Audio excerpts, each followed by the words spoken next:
Hey y'all, it's me. I'm back again. I am back on the road for my unexpected emergency trip number 6. And I was thinking about it and I decided that now might be a really good time to share with everyone the origin story that I know of. The beginning of how all this came to be. It's not that I don't think it's wise to share more than what I'm going to share. I've kind of been on the fence about it for a while. Do I tell people? Do I not tell people? And I think we're at a point where I've only told a few people this, so I think we're at a point where I probably need to tell a few more people. And just the beginning. There's more to the story, but I'll tell you the beginning. And so before I begin, though, I want to share that I just had the most lovely afternoon on my trip, and the Lord has done this repeatedly where, there's a lot going on, but I just got to spend the most beautiful afternoon just reading God's Word, and the Lord has been just reassuring me again and again that He's with me and that He's protecting me. And so, yeah, I should say more about that, but honestly, I'm kind of in awe of the way that He's been speaking to me on these trips through His Word, and it's not for lack of the wonderful things that He's saying to me. It's just that I think I'm still kind of processing all this.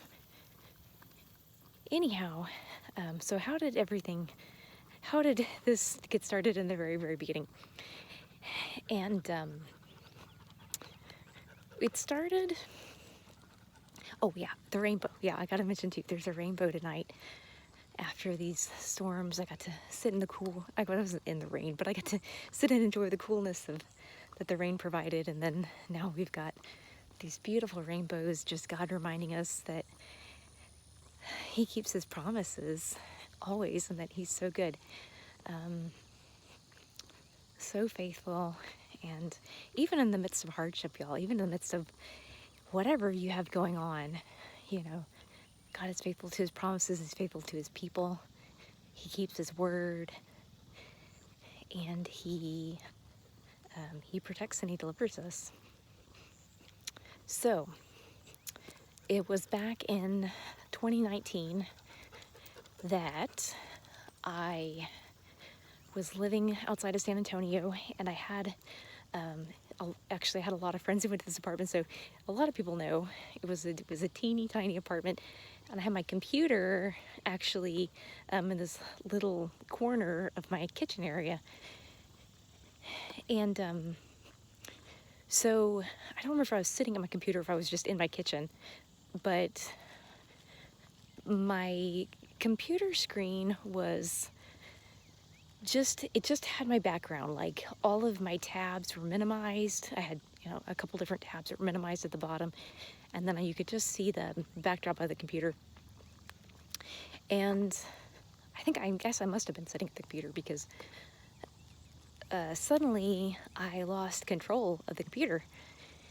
And if you've ever had maybe like a computer technician come in and take what they call remote access, what will happen is if somebody needs to fix your computer, if you've ever done this before with a company like Dell or Microsoft or whatever, that they'll, you may be on the phone to the service tech and they'll say, like, can I have remote access to your computer? And you'll give verbal assistant. And then they'll do like, you'll get like a pop-up on your computer that will request remote access of your computer.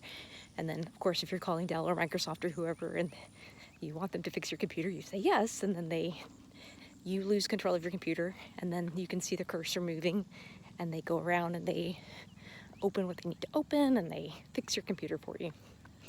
So if you've done this before, you kind of know how it goes. Well, basically that's what happened, only I didn't call a service tech, and I surely did not give my consent. But my remote didn't work, my keyboard didn't work, and my screen froze, and then a photograph that I don't have on my computer, it was a photograph of a Pinterest profile. Just the photograph, not a web page, not an app, just that little circular photograph of the Pinterest profile. Not my Pinterest profile, someone else's. It went and it bounced across my screen. Ga-doing, ga-doing, ga-doing, ga-doing. If you remember, old enough to remember back in the 90s, we had these screensavers that had the bouncing thing and the zigzag, and your computer, we didn't use it for, a certain amount of time, 3 minutes, 5 minutes, whatever. These screensavers would come on, and little things would bounce across your screen. Well, that's what it did. It was the round circle Pinterest profile picture. Not anyone I'm friends with on Pinterest. Not myself. And it bounced across my screen, and then the cursor independently went to one of the files on my computer at the bottom and clicked and opened it. And that was that. And then I was able to have control of my computer again. So that was the first thing that happened. And I was like, okay. Clearly my computer's been hacked. Presumably by, I don't know. So, computer got hacked in May of 2019. And then after that, weird things started happening with my phone. And I didn't really have anything with the computer then after that. The computer just went back to normal. But the phone, Bubby, grab my dog here.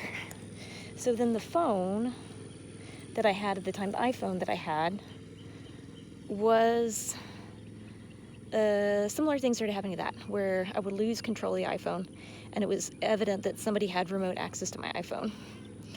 And as you'll probably have an idea, iPhones are not, they're not the easiest thing to break into. But my iPhone was, it was doing a lot of weird stuff, but,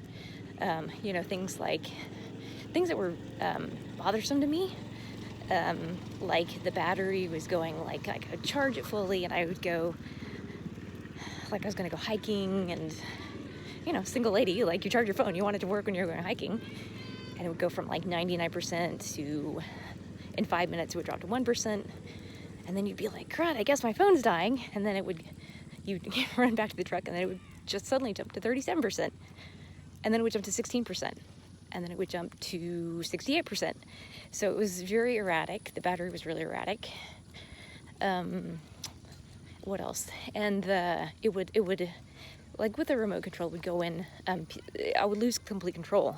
So I couldn't do anything on my phone, and whoever was controlling my phone, they could go in and they would open up apps. They would scroll through my pictures, open files, close files, open text messages.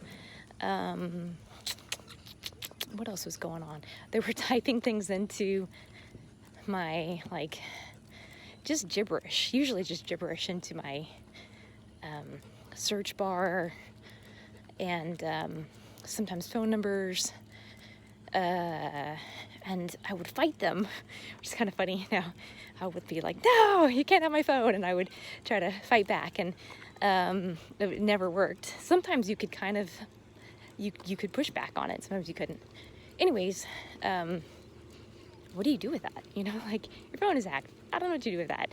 And it wasn't all the time, but it was enough. And that went on from May 2019 until September. And then I was driving back one night from a friend's house in the hill country. It'd been raining, the roads were a little slippery, and